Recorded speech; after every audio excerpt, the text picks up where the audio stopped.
spent 18 seasons in the Rays radio booth, partnering with Andy Freed to form a broadcast team that was wildly popular with the team's fans. What an incredible start to the second half.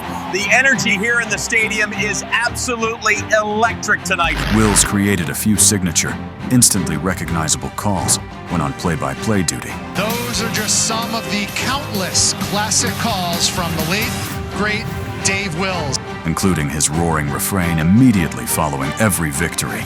Rays win! Rays win! Rays win! And his exaggerated "He struck him out" after every K by a Rays pitcher. And perhaps many fans have committed Wills's call of the final out from Game 7 of the 2008 American League Championship Series to memory, when Boston's Jed Lowry grounded into a force out to Akinori Iwamura. Swinging a ground ball to second, this should do it. Aki has it, takes it to second himself. This improbable season has another chapter to it.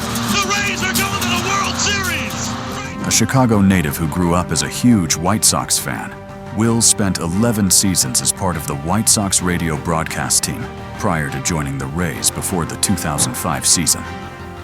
Wills's radio broadcasting career began with 4 years as the first play-by-play voice of the Kane County Cougars, a former Marlins and Orioles affiliate, from 1991 to 95.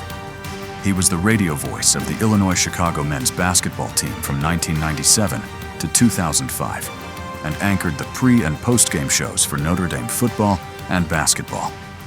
Wills was particularly known for his big personality and his ability to connect with fans off the air. His sudden death on March 5th, 2023, was a blow to his entire fan base. Longtime radio broadcaster Dave Wills. He died in his sleep Sunday morning at the age of 58. The fans went nuts, and the broadcasters really helped with all of that. That was so memorable. On April 14th, 2024, Wills was inducted into the Tampa Bay Rays Hall of Fame, the fourth individual to be inducted after Don Zimmer, Wade Boggs, and Carl Crawford.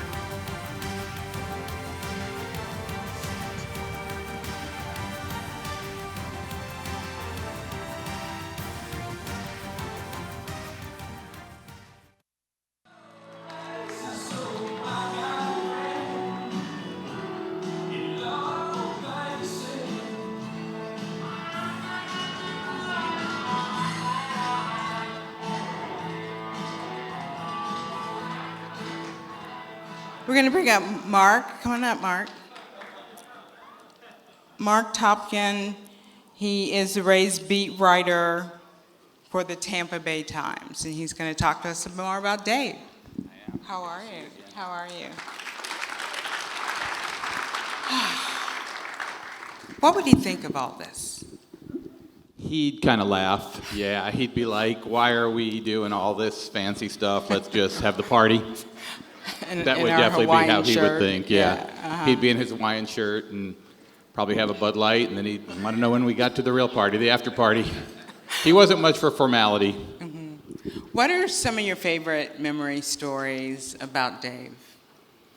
You want me to tell them publicly? Oh, it's like that. I know about you writers anyway. Look, I'm a good journalist. I brought some notes here, Okay, but sure. Dave was a good broadcaster. He was a really good broadcaster, but he was a great friend. He was a great husband, father, family man, companion. He kept great company, too. That was something Andy Freed, his partner, always said, is Dave was good company. He was a good hang.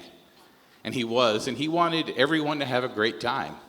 And some people in his role, and you know, maybe you too, like you go out and you're in the public eye. Mm-hmm. So when you go out to dinner or for a drink after a game or whatever it is, you don't really want to be on, right? You want to kind of sit at your table and enjoy your meal or enjoy your beverage or enjoy your friends that are with you. Not Dave. He loved the attention. He loved the people. He loved to make that connection. And in case you didn't know who he was, he usually wore one of those gaudy AL championship rings. He had the 2008. He'd let you try it on. I'd be at a bar with him, and you'd see the ring go just down the bar, people trying it on. And he had the trust he'd get it back, and he always did. But he just wanted everyone to have a good time, and he attracted people. I think Stu Sternberg, the former owner of the Rays, said, Dave never met a stranger. And think about that for a second. because he felt like he knew everyone. He wanted everyone to be his friend, and that was just a great thing about Dave. Sometimes it took forever to leave that bar because he had like 10 more people he wanted to talk to, but he just had this magnetism about him, this charisma, this generosity with his time, and wanted really everyone, as I said, to have a great time. What made him a great broadcaster? Well, he played the game, which he would tell you pretty much every day if you forgot or anything. And he played in college. He coached. He worked in the minor leagues, as it said on the video there. But I think beyond the technical aspect, Pam, I think it was, and you have it, others have it, you have that love for the game. You have that love for the work.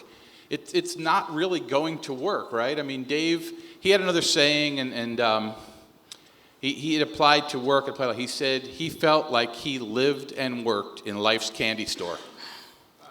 And that's how he treated his job. He treasured every day he got to go to the ballpark.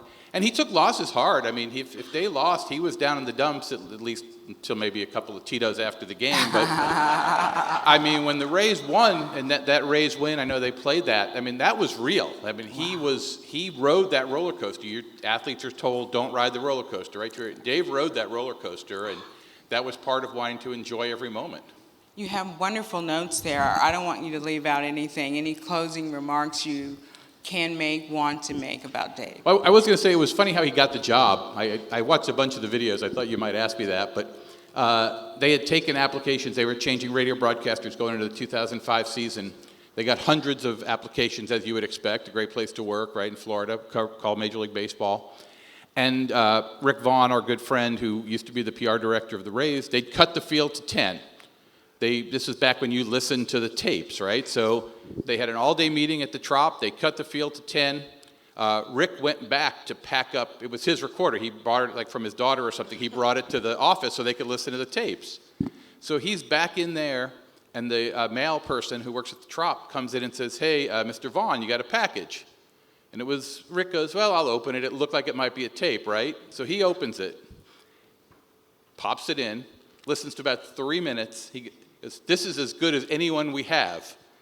He called back the members of this group, this committee, played it for them. A few minutes later, they had 11 finalists for the job. and Dave ends up getting the job. Right. So that was a pretty cool story, just how this all happened. And like I said just at the beginning, is Dave was a really good broadcaster, but he was a great person. What will you miss forever? Probably him teasing me. Yeah, another one of his slogans was basically, if you love someone, you're going to tease them, right? So he was really good at that. He must have loved a really lot of people because he teased a really lot of people. So that was another one of his things. But yeah, just that companionship, just to tell him that, he literally would make fun of anytime I did an event or if I was doing a TV pregame hit or something. Oh, you better get that suit jacket back in the morning, right? Or if I had gel in my hair, which I literally did tonight only for that purpose, or to tribute to Dave. But they just miss that, right? I mean, you miss him, of course, overall. But look, you travel on the road with a baseball team. There were many days, not just a couple days, where I had not just lunch or just dinner, but lunch and dinner with Dave or Dave and Andy or some combination like that. And, they're more than just your friends. And there's days when, you're working and you have to kind of, hey, I got to do this, you got to do that. But you always knew that you had that bond. And I'm just going to miss that companionship and his great way about him and wanting to make sure that everyone always had a great time. Mark, thanks for doing this. I know it wasn't easy for you or the family. Thank you so much. No, thank you.